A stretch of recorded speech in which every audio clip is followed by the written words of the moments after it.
Okay, so today I'm going to be doing a review on something completely different. The past few videos has been my hair and purses.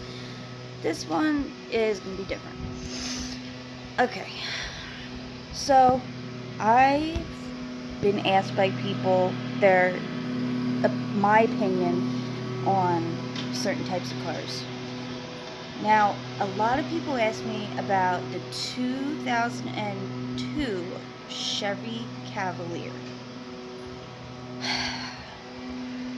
I don't even know where to begin with this car because it just had so many issues. It was the first car I got in 2006 when I was 18, so it was a 4-year-old car. My favorite color, and I figured, wow, it's a good price, mileage is low, my favorite color, let's go for it. I had someone check it out, everything checked out fine. So I come home with this car, and everything was going great for about the first 6 months. After 6 months, everything that could possibly go wrong on that car went wrong. It was overheating, the hoses were leaking coolant, and oh my god, the head gasket was cracked. Literally everything you could think of. The fan in the hood of the car, that one broke, that's why it was overheating.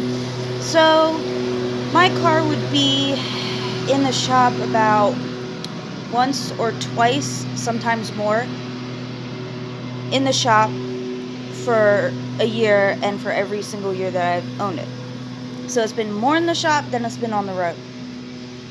Now, I know I'm probably going to get a lot of shit from Cavalier owners, but I'm just going by my experience. So, with the Cavalier, it's a simple, basic car, automatic, nothing fancy. It's what people would call a good starter car, but for me, it's only a good starter car if you're trying to put money into fixing it all the time. So the car did last me 7 years. However, the only reason why it lasted was because of it being in the shop all the time. It was basically like a ticking time bomb. Had it not visited the shop at all, it wouldn't have lasted me another year. So, long story short, the Cavalier is shit. Also, I do not like the miles per gallon on it, and I'm telling you, with gas, it's terrible on gas. It guzzles gas like crazy. I would have to put, to fill it would be like $40, and I would put $40 in, and by the end of 2 days or so of very minimal driving with it, it was already on 3/4 of a tank. So it was just a money pit all the way around. I spent more on repairs for this car than how much the car cost. So eventually, at the age of 25, when the car was in the shop yet again, and the mechanic himself who told me to junk it, he said we could use this special liquid, but it may last you another 2 years, but it's not a guarantee. Well, I'm not going to go on something that doesn't have a guarantee. If it's not guaranteed, I'm not risking it. So I sold the thing and somehow managed to get $1,000 for it. But it had a cracked gasket. It was just a shitty car.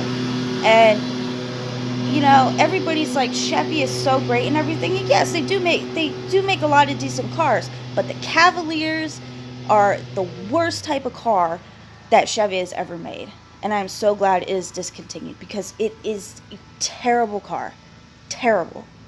Don't let anybody tell you otherwise, because if they tell you otherwise, they're lying. They're not going to tell you about all the work that is going to have to go into that car every single year just to keep it functioning. And it's not just simple wear and tear. Parts are actually going, the transmission's going, it's overheating, there's all kinds of things. So for me, review wise, I would not get the Cavalier. It's too much of a ticking time bomb. It's actually on, to say how bad it would be, I would say it'd have the equivalent of it would be compared to a Ford Pinto and a Ford Tempo. That's what I would put it as. So out of 1 through 10, I would rate it a 1. And they are ridiculously overpriced. And once you go over 60,000 miles, problems start on it like right away. There's no break, it just starts right at 65,000 miles. When I started having problems with mine, I think it was at 55,000 miles. And when I first bought the car, it was 52,000 miles, so you can, pretty bad. Belt needed to be replaced, the oil pan, everything. It was a car owner's worst nightmare. So that is my experience on the Cavaliers, and I'm so glad they were discontinued because personally, they're dangerous cars. They are, because they cost so much money, and when you get into an accident, forget about it. It does not offer any decent type of protection. I've gotten into an accident going 25 miles an hour and hit the car in front of me, which happened to be a freaking Porsche, just my luck. And the car was completely totaled. The whole front was totaled. It had so much damage in it. And normally I'd be like, okay, well, the insurance would fix it. But the fact that that wasn't the only issue I've had with this car really pissed me off. So that is my answer to everyone who has been asking about the Cavalier. I've had 4 different types of cars, so I'm going to be reviewing the next one in the next video.